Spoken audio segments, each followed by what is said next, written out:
The content of this video, as well as the thoughts, views, and opinions expressed herein, belong to the presenter and do not necessarily reflect the views of Brigham Young University or the Church of Jesus Christ of Latter-day Saints. Now, we're on the 8th chapter of Mosiah, and it's absolutely staggering what's in here. I've been missing everything all these years. We can't stop for everything, but nevertheless, it's jammed in here. Let's go to the 8th chapter now. Now, here, remember that Ammon has come to Limhi kingdom, and he's been invited to speak to the king. He's in the palace now, and it follows strictly the proper palace procedure, as you get in all the epics and so forth. Limhi makes an end of speaking. He tells his story, and then he invites the guest to speak and tell his story. This is a theme that's common in epic, of course, when Odysseus comes to the Phaeacians. The king of the Phaeacians is Alcinous, and he gives a long speech that runs through 2 books explaining how they happened to get there.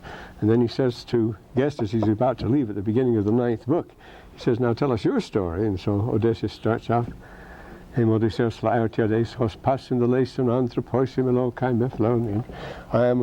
son of Laertes, noted throughout the world for my sufferings. Everybody's watching my sufferings, and my fame goes to heaven. Net Oditha came, and I live in Ithaca, and he describes what a beautiful land it is. Trake Alligathe Corutrifus. It's rough, but it's a good land, a nourisher of people rather than nothing. Utoigoge Heiskayes Dynames Dynamai Glycerotron Gan Edestai. Oh, the way it skips along is a marvelous thing. Then 2 lines later he tells how I've been looking at this morning. He tells us 2 lines later how he was trapped, how he lived for 10 years with the nymph Calypso in the space glafaresi lalamane possameni. I said easier if I had a drink. But how beautifully it skips along. Utoagoge heiskayes dynamai glicerota eithnadeste. So he tells his story, and the same thing happens in the story of Dido and Aeneas. You Latin people remember that. Aeneas comes to Dido's kingdom. Dido was the queen of Carthage, North Africa. They have come from Phoenicia back in the year 800, and when they came, Dido and her sister settled there. Melissa, wasn't it? And she tells her his story. She tells her story first. How dignara Marie miseris secura disco. We've suffered a lot, so we know how to accept and be kind to somebody else. And then she assures him, we're not as uncivilized as you think. Nec tamaversa se quos tyrias sol jugit ab urbe. The sun doesn't yoke his chariot as far away from Troy as you think. We have some cultivation too. And then Aeneas tells his story and so forth. So this is the procedure. So we had to go to that, you see. So Limhi tells his story, and then Ammon tells his story. He stands up before the multitudes and delivers a formal discourse and tells what it is. Now, he gives his report by invitation, and he tells, remember, he clues them in on the last words of Benjamin, what's been going on in the old hometown. And after he'd done this, the king dismissed the multitude. Everybody had been there, and they all went home. No, it's small stuff here, but it's big. You use exactly the same vocabulary, exactly the same sense you do with small groups that you do for big.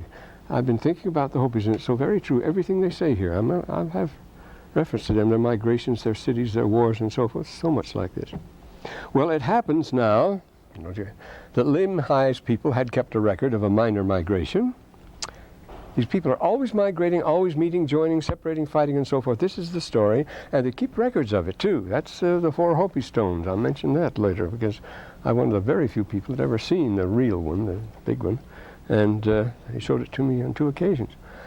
The plates which contained the records of the people from the time they left the land of Zarehemla, see the Hopi stone number 4, is a very careful record of the migrations up from the south, from the Great Red City in the south. I think it's maybe have been Palenque. It wasn't, but Red City, of course, Zarahemla. They left the land of Zarahemla, should be brought before Ammon, that he might read them. So he reads the record too. And Ammon, as soon as he read the record, he says, by the way, do you know anything about languages? How to interpret languages?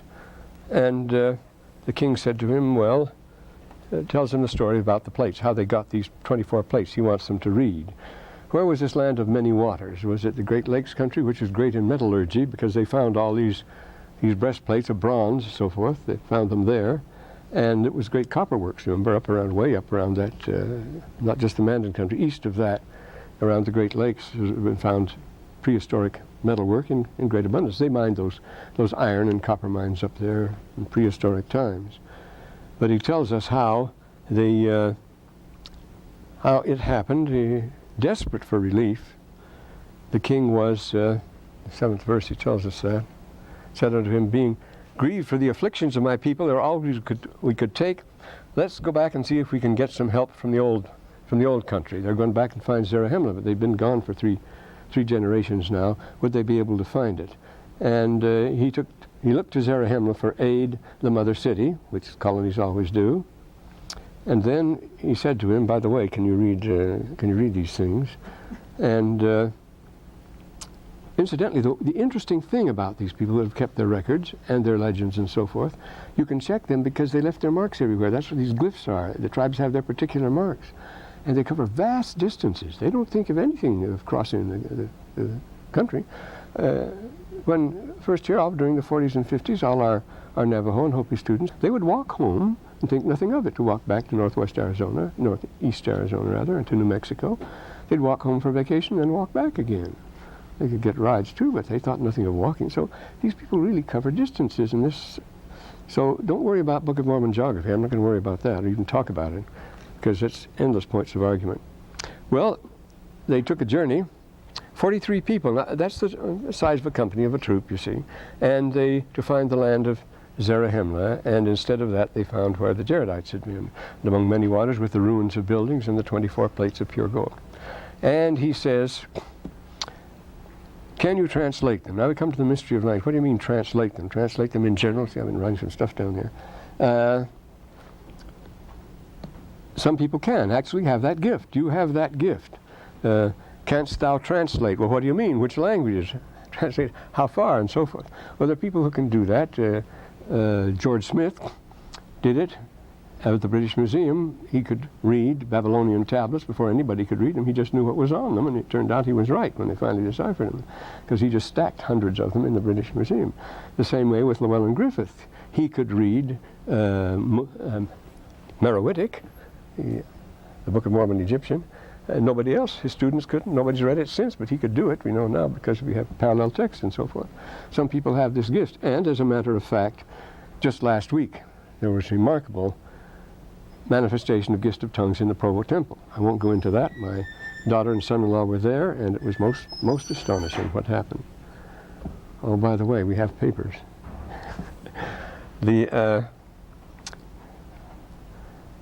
Well, I can confide so much in it. It had to do with the sealing of names of a very ancient Chinese family, going back to 200 A.D. And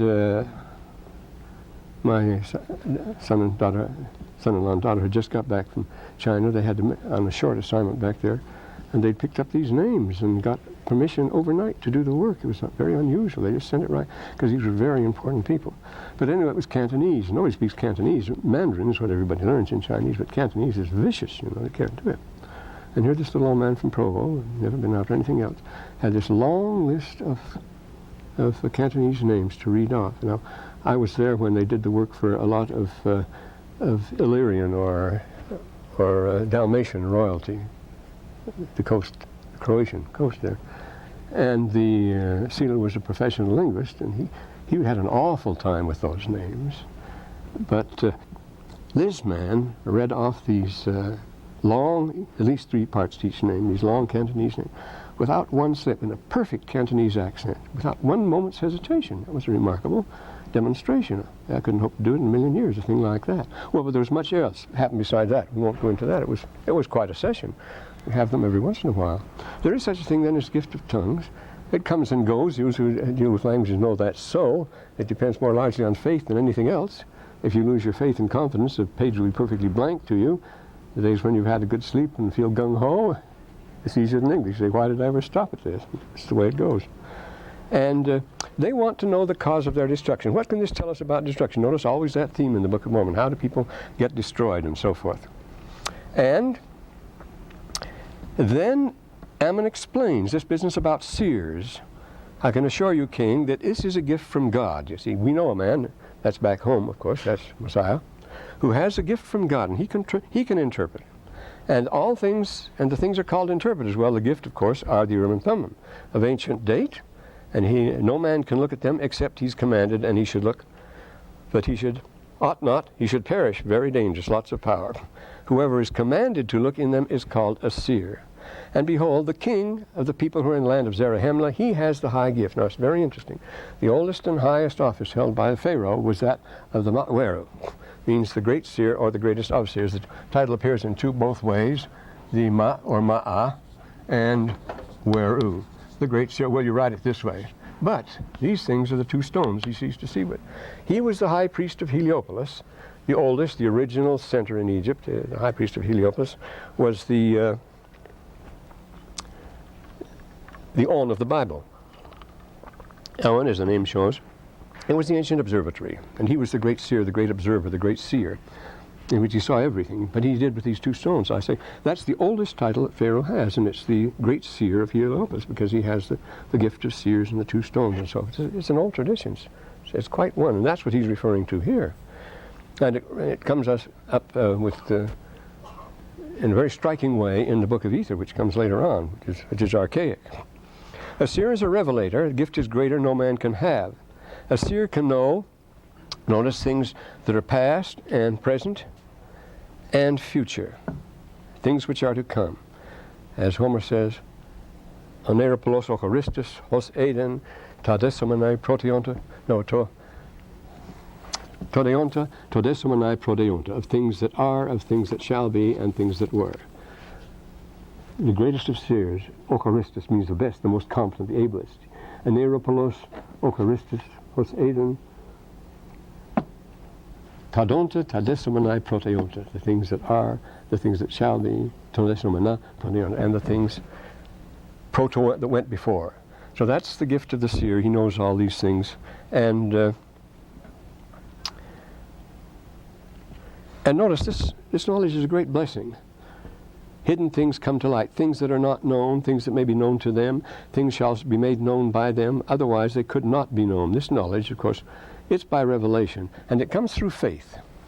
And this is a marvelous verse, this 18th verse. This really packs a punch. While I'm here on this subject of knowledge, since I took the trouble to lug the darn book up the hill, I'm going to read what Brigham Young has to say on this particular subject, why we are here. The great importance of knowledge. There's a reference later on that's very important that comes in this very story. Well, here we go then. He says, Brigham says, what will feed and clothe you? Will education feed and clothe you, keep you warm on a cold day, or enable you to build a house? Not at all. Ho-ho. Is he ever wrong? He should come around today. Should we cry down education on this account? No. What is it for? The improvement of the mind, and he underlines the mind. To instruct us in all the arts and sciences, in the history of the world, in laws on how to be useful while we live, in the things of the mind that are greatly useful. Truth, wisdom, power, glory, light, and intelligence exist upon their own qualities. Now this Brigham, remember, he'd only been to school 11 days in his life. He was an uneducated man, but he was the best speaker of his time. He never made a note, remember. This is nothing is written down. It's all from the cuff. He has people eager to take it down, but he flings these things out, and this powerful, vigorous, straightforward, very moving prose. He never drops his style. A marvelous gift, you see. He had a gift. Truth, wisdom, power, glory, light, and intelligence exist upon their own qualities. They do not, neither can they exist on any other principle. Truth is congenial with itself, and light cleaves under light. It's the same with knowledge and virtue, and all eternal attributes, they follow each other. Truth cleaves unto truth because it is truth, and it is to be adored because it is an attribute of God, for it is excellence, for its excellence for itself. Like truth, like knowledge, it is an attribute to God himself. There can be no ulterior motive in the study of heavenly things. You see, knowledge is power, is the slogan of a rascally world, he tells us. What do you love truth for? Is it because you can discover a beauty in it, because it's congenial to you, or because you think it will make you a ruler or a lord? Knowledge, power, see Bacon. Bacon was a very ambitious man. If you think that you will attain to power upon such a motive, you are much mistaken. It is a trick of the unseen power that is abroad amongst the inhabitants of the earth that leads them astray, binds their minds, and subverts their understanding. Well, he goes on, and that's, it's a long discourse. We won't go into it here. But this is the point, you see. This knowledge is a great blessing, whether we believe it today or not. There are other things we'd rather have, you see, than knowledge. And, unless it's knowledge that will make you rich, the knowledge that comes by in the stock market by previous knowledge that slipped to you by somebody who works in the office. Thus God has proven a means, that man through faith can work many mighty miracles, and therefore he becometh a great benefit to his fellow beings. But it's all through faith, and it actually is something that couldn't be done without faith, which is miraculous, and they're very beneficial to the human race. That's a powerful statement. And then God wants us to ask, and he wants us to know. Ammon made an end of speaking. He says, doubtless a great mystery is contained in these plates, and the interpreters were doubtless prepared for the purpose of unfolding all such mysteries to the children of men. How marvelous are the works of the Lord. And he goes on. How long, and then here is the way people, I say, but are we interested? Well, this is how we react. People react to that. Now, this is a remarkable thing. Occasionally we have breakthroughs in the Book of Mormon of what's known as the wisdom literature. Recently, it's the big thing. It's the thing more articles are written and studies today about than anything else in Egyptian and Hebrew, because showing that Egyptian and Hebrew wisdom literature are the same. Way back years ago, Ammon, the great Ammon, discovered parallel passages and whole speeches, the Proverbs and so forth. That's in Egyptian Ammonites. He hid it. He was ashamed of it because this shouldn't be. The Egyptians and Hebrews shouldn't be in like that. But today, everybody's getting on the bandwagon, and the Hebrew wisdom literature and the Egyptian wisdom literature are very close, and then you have the Sophia, the literature of the Greeks. But the idea is interesting here, that how blind and impenetrable are the understandings of men. Why? Because they're stupid? No, for they will not seek wisdom. Neither do they desire that she should rule over them. I think it's an interesting thing that wisdom, which is Chokhmah, which is Sophia, which is always used all over the place is Sophia, and Mat, or anything you want to call her. What else we got down here? Wisdom, anyone that occurred to you. Wisdom is always personified as, the Norns, you have this here, as a woman. She's always personified, even in our scriptures too. Here it is. Sophia, Mat, Athena, of course. You all know about Athena, who is wisdom personified. The ancient axiom explaining that is that wisdom is feminine, is Mother Earth, the wisdom that comes to the Norns. Remember, Mother Earth, Erda, speaks Weisheit, Raunend, Ran sein Gevel, speaking wisdom. Her sacred spring ran, and you went to the sacred spring to consult it. And the Sibyls and the oracles, the Delphic oracle, they're all women, you see. They hold the secrets. With the Egyptian, Seshat, her name means secret. She held the secrets to the knowledge that the men wrote down and so forth, but she was the bookkeeper. She held control of things. You always have the woman in here in control. And so, and the oracles, and of course the perversions in witches, which are always superior to wizards, and this, that, and the other. But this bit of wisdom literature is nice here because it's true. They will not seek wisdom, should be capitalized, neither do they desire that she should rule over them. There is a wild flock that fleeth from the shepherd and scattereth and are driven and devoured by the beast of the forest. Well, here's a parable, but what is the beast of the forest in this particular case? Well, from the very beginning, there are monsters out. Aristotle does it very well at the beginning of the Metaphysics. He says, why do we study these? Why do we do things? He's because we know darn well that if we don't, we're in real trouble. What you don't know can scare you. It can scare you. See, it's the distant drum. It's the thing that's,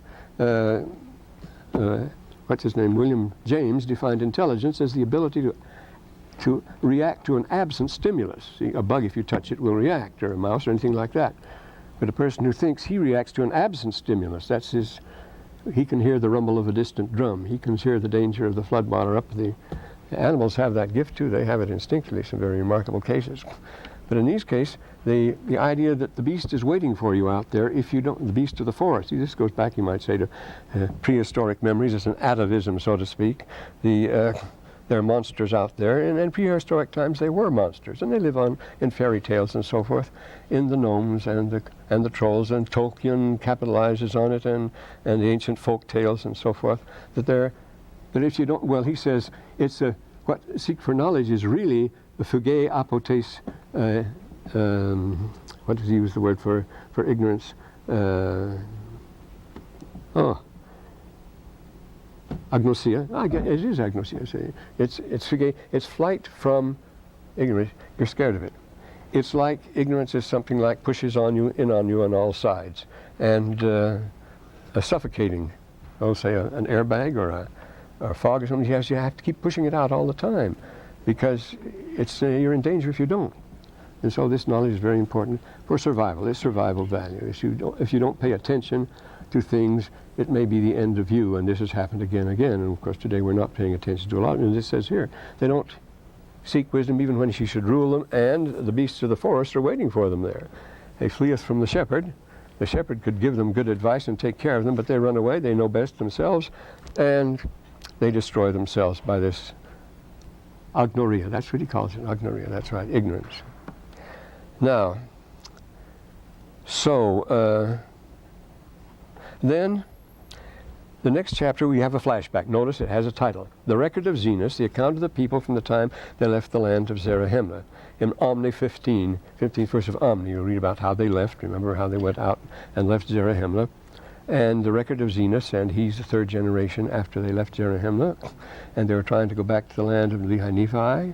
And now they are in this position that taught all the language of the Nephite. Now, Zeniff is the son of Noah. See, they're living in an enclave. Now, we found out in the other one, Limhi tells how they've been completely surrounded by Lamanites. It's very interesting, the enclave. Well, we'll get to that here. Now, Zarahemla, we learn here already, was bilingual, because he says, having been taught all the languages of the Nephites. And notice how he starts out with the formal introduction, which is required. Now, we have hundreds of Egyptian biographies. Autobiographies, the most popular form of writing in Egypt is autobiography, believe it or not. And this is the formal beginning. I, Zeniff, having been taught, that's exactly what Nephi says in the beginning. I, Nephi, having been born of goodly parents, therefore I was taught in all the knowledge of his fathers. And the same thing he says here. Having been taught in all the language of the Nephites. Notice the Nephites had their own language. They kept their dialect. And the Zoramites still have theirs in Zarahemla. And that still happens, of course, on First Mesa, which is I don't know whether it's 4 or 5 acres. It must be smaller than that. But there are 3 villages. There's Tiba, Shmangvi, and Tiva at one end and Walpi at the other. And I said before, the village of Tiva, they speak a totally different language what they do in the rest of the mesa. Totally different, right there. And they live together. They lived together for hundreds of years, right on the same mesa. Not nearly as big as this building, this whole side of the mesa. Well, about the same size. And I asked one of the Tiva brethren, how many Tiva are there here? How many people speak Tiva? I said, lots of people speak Tiva. He said, lots of people, 100 people speak Tiva. But they kept their language all that time. So you can be sure that the dialects flourished here, and being scattered, as we find them in the Book of Mormon, all these migrations going out, settling here and there, that they're going to preserve local dialects and local languages that are mixed up in the proper names and so forth. But he's taught in the language of his father, and he knew where they had come from. Now, this is the flashback. He knew the old Nephite country, which had been taken over by the Lamanites. Remember, when they went out of Nephi, the Lamanites took over. They left it to them and went out, and Mosiah, and went out and joined the people in Zarahemla, and Mosiah became their king. But Zeniff, he knew about the territory of the Lamanites that they'd taken over from the Nephi-Lehites, and they wanted to occupy it again. That's exactly what they wanted to do.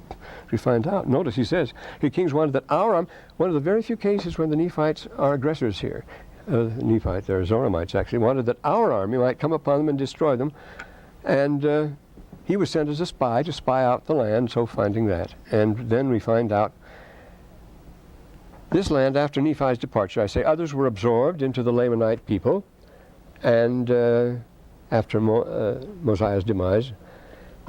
And they reinforced the people of Zarahemla. Now they want it back. See, the descendants of Mosiah, they want the land back again. They are expanding. And Zeniff, if you notice, is not a Rambo or a John Wayne. Note, it's wise to adopt the enemy's good things. After all, what do we adopt from the Indians? Corn, potatoes, tobacco, chocolate, cotton, all sorts of nice things. Of course, we had cotton in the old world. And in armies and in war, you always adapt what the other enemy has. So what the enemy has, because that's why armies get to be very much alike. You can't afford to let him have the advantage of a weapon or anything at all that will give him an advantage for any length of time. You immediately have to copy it. That's the best way you do. You steal it and copy it. That's why this spying is so important before anything breaks out, to find out what they've got that we don't have, because that will give them an edge. And so armies always, after a very short time, come to look exactly like each other. Notice we adopted the German type of helmets in this war, the British type in the last war, German type. But the first thing we wanted when we got in Normandy was something the Germans had that was far better than anything we had. It was their field kitchens. They had these big pots of lentil soup cooking, marvelous stuff, very nourishing, hot and so forth, so much better than our tricky little K rations with all their high-priced packaging and so forth. What a lot of nonsense. The best thing you could do, so the command was go out and steal all the field kitchens you can find. So all through the World War II, we were fed on German rations in German field kitchens, because they were so much more efficient, so much more simple and effective than we had. So we adopted them. There's no shame in that, you know. And so he sees that they have some good things. Now, why waste it, he says. And let's make a treaty with them and see if we can't make some arrangements. But we see the leader was Rambo, and he wanted Zeniff to be executed for treason. And he wanted to give aid and comfort to the enemy, which is the definition of treason, so he wanted to get rid. This was rough and tough. They had a wild melee, and the breaking up of these groups is a very common thing. Of course, they fight, leaders fight, and breaking up. It's a long, tragic story among the Indians, but elsewhere too. And it was a wild melee, and it just wrecked them. They had to return crestfallen. It failed completely. They had to return crestfallen to Zarahemla. You think of Jamestown, they quarreled among themselves, that was the end of it. You think of the Donner Party, they quarreled among themselves, that was the tragedy. Very few survivors. The only one eminent one was Mary Johnson. Marysville, California was named after her. She was a Mormon, instead, the only Mormon in the troop. And she survived and went down the Feather River and the American River there, and there is Marysville. But that happened to the Donner Party because they quarrel among themselves. And this is recently, there was a story of a new book out called The Last Place on Earth, the story of Captain Scott and Amundsen. But Amundsen did it easily. He got to the South Pole, not easily, but he got there. There was no quarreling or fighting among them. They were in high spirits. But Scott was a very authoritarian person. You did what he said and nothing else. As a result, they all died. Scott, he became the great hero, though he didn't get to the South Pole until after Amundsen. Amundsen did it because they fought among themselves. He was pulling rank. They were always fighting because they were various officers and so forth. It's a sad story. But this is what happens here. There was this bloody melee. The father fought against father, brother against brother. The greater number of our army were destroyed, and quite a group, and then they returned. I say they returned crestfallen, but he is still overzealous. He is gung-ho. He's not to be discouraged by that, and colonists and miners are not. You know, they always go again and make another try. And this is a nice psychological touch, this third verse, you see. Zeniff himself wasn't so idealistic as he was greedy. And notice, he being overzealous for the land of our fathers, he started again. So he organized another company, going to be run by himself. And he soon ran into trouble because it was impulsive. They weren't properly prepared. And just like Scott and his group in Antarctica, they were smitten with famine, and they were slow to remember the Lord. They were not up to it. They didn't have the necessary preparation here for this. Let me see, we find in 721 here that Zeniff, who was made king over the people, he being overzealous to inherit the land of his fathers. He just couldn't wait, you see. And so again, you see, we don't have heroes and villains here. We just have human beings, typical man. He wasn't as bad as the other leader, but he was bad enough because he wanted to. You can see it was a fight between Zeniff and the other guy. Actually, the other guy wanted to eliminate him as his rival, because he immediately takes over, and he's a direct descendant of Zarahemla and the like. And well, as a matter of fact, he is the son of King Noah, and the grandson of let's see, Oh boy. What's his name? Well, anyway, we'll get to it. Well, what do we get now? I see I've been taking too much time with these things, but I think it's rather interesting. So he wanted to make the takeover on the cheap here, and it didn't work. Say, like all prospectors and settlers, setbacks didn't stop him. He organized his own migration, soon ran into trouble, impulsive and ill-prepared, like the first Hand-Heart Company. Brigham sent the message after message, don't go, October is too late, you'll get caught in the mountains. The leader said, no, we'll go, and it was tragic, as you know, in '56. The Hand-Heart Company went against orders because they thought they could get there, and this is the sort of thing that happens all the time. Like Arctic explorers, they reached the camp marking their last advance. In this other one, they got back to the old camp. A sad sight, see the old, only bloody remnants there. And it marked their last advance and the defeat. And they're in country familiar to Zeniff here. It's near a city where Ammon was to arrive later, incidentally. Well, he had no trouble in seeing the king here and making a deal. Remember, Ammon had trouble later on because it's with him that Ammon has the trouble. So he met the king and they made a deal. Zeniff should have been above suspicion, should have been suspicious rather, but as he says, he was blinded by a promising real estate deal. He was overeager, so he could be taken in, you see. We say that Utah is a fraud capital, etc. It's only because people are eager to get a lot of money in a hurry. So, yes. He made the king covenanted with me that I might possess the land of Limhi, which is what he wants, and the land of Shipman.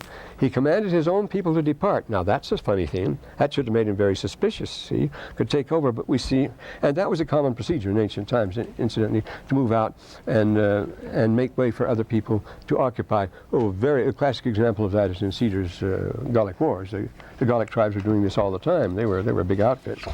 Well, here's an explanation of the king's behavior in verse 8, because, why? The land was run down. It needed a lot of rebuilding and repair. And the Nephites were industrious, and the Lamanites were not industrious. If you look at verse 12, his own people were a lazy and idolatrous people. They didn't want to work, and they lied the land to get run down. We began to build buildings and to repair the walls of the city. They had to rebuild and repair things. And no wonder the king was eager to let them go in and take it over and fix things up, and then he would just close in on them. See, they're an enclave completely surrounded by Lamanites. I never used to have to pause for words that way. Something's wrong. Old age takes its toll. So they began it. And they began to till the soil. Now here is an interesting touch here, incidentally. King Laman knew what he was doing. Notice it was the Nephite custom to work in the fields. King Mosiah did, King Benjamin did. The Nephites were agriculture right down to the ground, so to speak. And he knew he could trust them if he gave them the land, that they would make it flourishing, and then he could take it over. This is exactly what the Egyptians did in the Delta with the Libyans. And Libyans took over in the, 5 generations before the 22nd dynasty. The Sheshon kids, the Libyan family, they were guards. They were made royal patrols, policemen, and so forth, and took over the land. But before long, the Libyans began to take over the land, and finally they ended up as their own dynasty. They took the throne. And this is exactly what Lamoni, the Egyptian king, the Lamanite king is afraid of, because it began to happen. It came to pass after we dwelt 12 years. See, 12 years things were really flourishing then, and Laman began to grow uneasy. You can understand. He's not Lamoni, but Laman, King Laman. He began to grow uneasy. You could see why. Of course, they're becoming prosperous, and this is what happened. I say, if the Libyans were able to take over Egypt, they were invited in to guard the frontiers and to cultivate the land and so forth. The same thing happened with Israel. When Israel grew strong, Pharaoh was afraid of them and grew jealous and cracked down and made things harder and harder for them. They finally had to leave. But they were invited into the land of Goshen, you see, to cultivate it. Then he wanted to exploit them. He put them all to work. This is the pattern you follow in ancient times, getting people to work for you. And, that's what we have here. So in verse 11, the Nephites began to get too prosperous. And what about the Palestinian problem? The Jews were easily able to go in and take over militarily, but the Palestinians had been there for many centuries. They were quite competent tillers of the soil, and that's what's happened today. If they give them all they want, they'll become just as powerful because they're increasing much faster. They're having children much faster than the Israelis are having children. And they're really worried about it. So what can you do? You've got to put the lid on, and naturally they react and so forth. But this is the same pattern. the Israelis didn't let them in. They were in already, but they allowed them to live in certain enclaves, the Gaza Strip, the West Bank, and so forth. They're taken over. And the same thing is happening here, Palestinian travel. And it's the 12th verse, it's the classic confrontation between nomad hunters and farmers. Both of them work hard, but they work hard at their own thing. The nomads have a rough time. They wander seeking the grass and so forth, but they take cities and farmers and take serfs and slaves, and they put them to work and exchange with each other as gifts. And the farming goes on, but it's their serfs that do it. See, it's the patres and the plebs in Rome. The same thing happened. So they wanted this sort of an order, and they were desirous to bring us into bondage for that very reason, that we'd work for them, you see, because they had the upper hand and they'd hold us, and then that's the feudal system, of course, the Lord and his power and so forth. These Norman laws against the Saxons made it a capital punishment, and what a capital punishment for any Saxon to own a weapon, to own a bow, in fact, as a matter of fact, the Normans did. And in fact, I say the punishment was terrible. It was an evisceration in a most horrible manner. If any Saxon had a weapon at all, they couldn't trust them. Well, they were more numerous and so forth. Well, they settled things later on, but they wanted to bring them into bondage for that reason. The Saxon laws did bring them into bondage. And the forest laws, they could no longer gather in the forest. They no longer had the village green. They couldn't have the commons anymore. The Normans took over everything and said, now you can go back to it again, but we take the profits, a sharecropping sort of thing. Well, that's what good old Layman wanted. So here we have the people of Zeniff forming an enclave completely surrounded by the Lamanites. Just as we have the Hopis today in an enclave completely surrounded. See, their original reservation was quite large. Around it, completely surrounding it, is the Navajo reservation. Completely surrounding the Navajos are the whites, you see. And so what do you do if they have a lot of coal and oil and uranium there, and it's their land and their nation, the U.S. has a treaty with them? Well, you appoint, the Bureau of Indian Affairs appoints a tribal council of their own men, and the tribal council decides that the land shall be given. Well, they made a law when uranium was discovered. I want to go into this. No Hopi should be seen out of sight of the Mason, because they might go exploring for it. They didn't get any of it. Then they passed another law. When others started exploring for it, no one with capital of less than $10 million should be allowed to explore for uranium. Well, this thing is going. Today it's the coal and the oil, especially the coal right now. But so here we have it. Today we have the Hopis forming an enclave completely surrounded by it, and they've been reducing it, steadily cutting in on it, cutting in on it. But the interesting thing is now suddenly the corporations say, we must champion the Hopis against the Navajo. They put them against each other, and Navajo hasn't been out there for ages. They just do some grazing out there and so forth.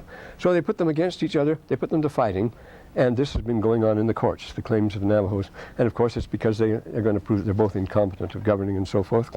And this is used as a front for the giant corporations. They've set the Navajos and Hopis contending in court and fighting with each other, so that they can take over the lands of both, which they are doing. Well, the Armenians want to be independent. They're an enclave. They keep quarreling with the Turks, and so that the Russians can control them that way, you see. And so this is the way things go. Well, there was a surprise attack. Well, we may go into this later. But this is a situation today, very much like this. See, they're just completely surrounded with Lamanites. And what are they going to do? Verse 14 says here. So they launch a surprise attack. A blitz, a real blitzkrieg. It was a raid. It was all ancient wars are raids. They're just going for get stuff. And the fresh invaders find everything up for grabs. Exhilarating victory pictures of the German movies and so forth. The move into Belgium, Norway, and so forth. Surprise is the whole element. The Germans emphasize that very, very much. For 8 months, at the end of when I was Camp Ritchie, that's where Camp David is today, I was put to translating secret German documents from World War I. And they're fascinating documents. See, whether they could use those, of course, different tactics now entirely. But the big thing, of course, is always surprise. Well, anybody will tell you that. The one thing a general should never do would be surprised as Napoleon, and that's it.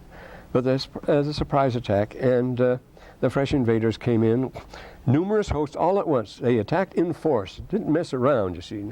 They didn't filter in or anything like that this time.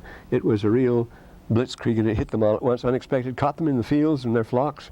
They ran to the high place, which they always do, to the Acropolis or to the Capitol, which means the highest place, which is a defense, or to the castle. That's where you go. People in the fields, you run to the castle. That's what they did. They flee to the castle, to the city, to the redoubt, the Alta Moenia Romae, and they called from him for protection, and there were weapons awaiting them there because Zeniff had arms ready for them. He had foresight here, and he's going to have more later. And this is the Lord's plan in operation. We read in the 17th. Remember when he told Nephi back in 1 Nephi 2:24. It is, yes. He says, remember, I'll always have the Lamanites breathing down your neck to stir you up to remembrance. They'll have no power over you as long as you behave yourself. But if you don't, then this is what will happen, you see. And it did stir them up to remembrance. We were awakened to a remembrance of the deliverance of our fathers. See, this, to stir them up to remembrance, that's what the purpose of this was. And it did stir them up to remembrance, we read in the 17th verse. So the plan was in operation. And what had happened? A major Lamanite horde had been brought to a halt. The commentary is very interesting on the population. 3,043 against 279 dead. Now, if 10% of them were killed, that would mean there are only 30,000 male Lamanites the king was able to put into battle. If there's a 3%, now 3% is considered the minimum, at the very most, the male Lamanite population would have been 300,000, but it was probably 30,000 or even 15,000 if it was 20% dead. And since it was the retreat, since they lost, but since they retreated, they could have saved themselves. Well, there are all sorts of calculations here where you can use some neat calculations and see which is which. But it was figured in World War II that, I know in my division we had to figure out that in the average operation 3% would be lost. 3%. But this was a disaster. They got beat, you see. And so this gives us a hint to the population. 30,000 for a nation, that's good. That's about what it would be, you know. Don't expect anything fabulous. Nothing out of Arnold Freeburg and all that nonsense, gigantic super cities and so forth. Well, now the next chapter, the subject is the quest for coexistence. Here, notice the necessary in the first verse, very interesting verse. It was necessary to make a reassessment of the situation after what had happened. They were geared for peace, and it lasted for 22 years, but they had to be wary all the time of the Lamanite administration. They couldn't trust them anymore, not after that sneak attack, tells us here. We began to possess the land in peace, go back to their old ways, and cause that there should be weapons of war of every kind. Now they're preparing, you see, lest they should come upon us. And they kept a guard all the time. The Lamanites are no longer to be trusted. They lost, but look out, they're dangerous. And then we inherited, he felt it was theirs. That's what he came for. Notice he says in the third verse, we inherited the land of our fathers for many years, for 22 years. Again, the question comes at, what do you mean by many? 22 years? If you didn't say, said many years without 22, how would you know? Well, 50 years, 100 years, 200 years, 6 years. What would you do? But it says 22 years. And here we get the normal Indian culture carrying on, typical Indian culture, farming with characteristically Indian division of labor. Notice the men do specific things and the women should spin. Among the Hopis, the men spin. Among the Navajos, only the women spin. But among the Hopis, the men do it. In Oinkopi, there's a big cave. The old men sit there and they sing these songs as they weave away, just like Penelope at the loom. And the women spin and toil and work in all manner of fine linen and cloth of every kind, while the men do the cultivating of the tilling of the ground. And the division is different. Of course, women make pottery among the Hopis, women don't among the Navajos and so forth. And that's the way it goes. And we had continual peace, the culture they carried on for 22 years. But then Laman died, and of course a new administration, his son was gung-ho, and the people are eager to go. After all, that's supposed to be their living. So he had no difficulty, I think, stirring up his people in rebellion against my people. Therefore, we began to prepare for war and to come up to battle. This, Question about that.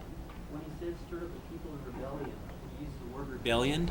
to rebel against my people. Yeah, it sounds like the Nephites might have gained some kind of power if they're using. Well, yes, they resented the success after 22 years, the success of the Lamanites. They had no power over them, you see, and They would call it, it tells us why, because remember their traditions are that they'd been offended and that the Lamanites were the true masters and that Nephi was in a state of rebellion. And they always taught their children, it tells us a little later on, that the Nephites were rebels, that they had rebelled against the true authority that should be ours. So it's always preached to them as rebellion here. That's a good point to come out. I say these subtle things hit us all the time in the Book of Mormon. And he stirs them up to rebellion. Did we talk about this? So Laman dies. He given the nature of the society. They were champing at the bit. And they were adapted, in the 12th verse we see, to living by exploitation. The young man takes over, eager to get going. It was an easy matter to stir up his people between the Nephites and Lamanites, bordering on each other on all sides, as the Peabody Corporation and others are stirring up the Navajos and the Hopis against each other. And the other night, Barry Goldwater was on TV, and he says, I'm just waiting. Now, suddenly they decide to champion the Navajos, the Hopis, which they'd never done before, because the Hopis are much weaker, and this is the land they want, especially out toward Navajo Mountain. So he said, they're sending the people there and telling the Navajos to leave. This is Hopi territory. Well, it was 200 years ago, but it's not anymore. There'd been no fighting between them or anything like that. They come together all the time at the games and rodeos and so forth. And but they want them to leave for obvious reasons.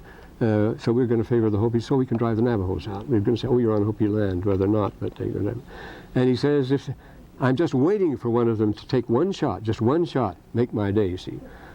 As the commander of the National Guard of Arizona, I'll bring in my helicopter gunships, and we'll see that they move. This is the way they're doing. He's stirring them up, stirring up the Navajos and the Hopis. So the very thing that's happening here, he stirs up his people here to get them to make certain claims.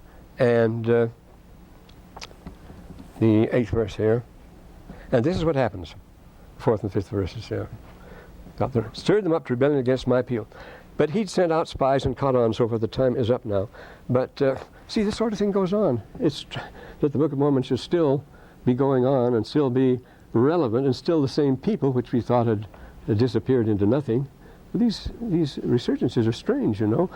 All my youth I studied Arabic, and I was Professor Popper at Berkeley. I was Professor Popper's only pupil. Nobody knew anything about it. The Arabs were the poorest, forgotten people. They were nobody. They were just dirt poor. They just lived on the sand and had nothing else. Now they're the richest people on the earth. This happened in about 5 years, you see. All of a sudden, this big change, and these become great princes and powers. Everybody's petitioning them, and they have this. They can buy up anything they want. They bought up the Salt Lake Airport and this sort of thing, everything west of that. But I mean, what a surprise! You'd never expect it. The last people in the world you'd expect would be Arabs. We'd never hear from them again. They died hundreds of years ago. You know, and here all of a sudden, they own the world.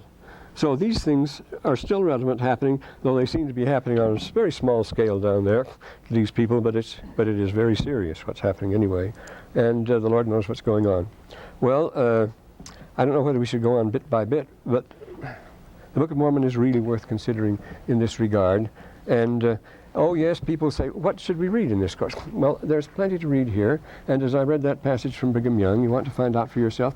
But the Bible is relevant here. We get into the prophets. We had to read Jeremiah for the first part.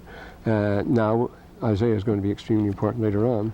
But we also have the Doctrine and Covenants. We also have the Pearl of Great Price, and they all go together. And you'll notice in your book you have footnotes giving you references to other sources. They're not the very best. You notice it's an apparatus down here. Why don't you look those up once in a while, and you see how things hang together in this story.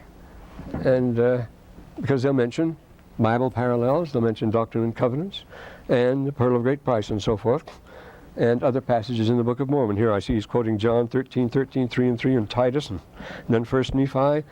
If you just look up the notes in the apparatus at the bottom of the page, I think you have a fuller one than I have now, then you'll have plenty of reading, and if you think about it, you'll find it entertaining. And don't go to bed before 3 o'clock. That's the way it used to be, you know. Anybody who went to bed before 3 o'clock was just being lazy. Well, you can go to bed at 2 o'clock. Make sure you keep going till then.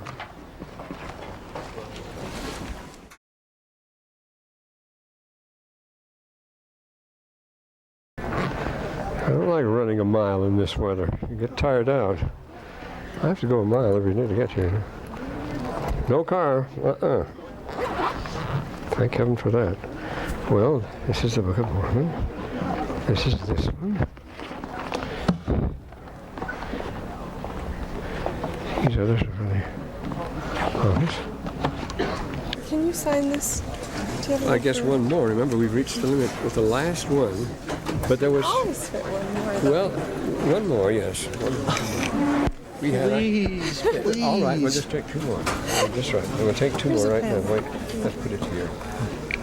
That'll unplug it.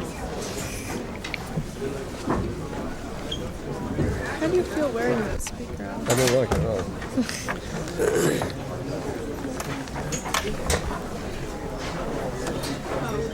You have it filled out. I have mine filled out this semester. Well, that's something. Yeah, let me see. Oh, yes. Brother Nibley, did you know that Wes Jackson is speaking tonight? Who? Wes Jackson. Oh, yes. Yes, Should be very interesting. I should have announced it. Where's he talking? In that auditorium in Joe Smith's building from 7 to 8:30. The JS Auditorium. Yes. West Jackson. I guess they call it Varsity 2 now or something like that. Hi. Joe Smith Auditorium at 7. Very back. Yes, I think from 7 to 8:30. Good. I'll be there. Enjoyed your lecture. That was great. Yeah, really.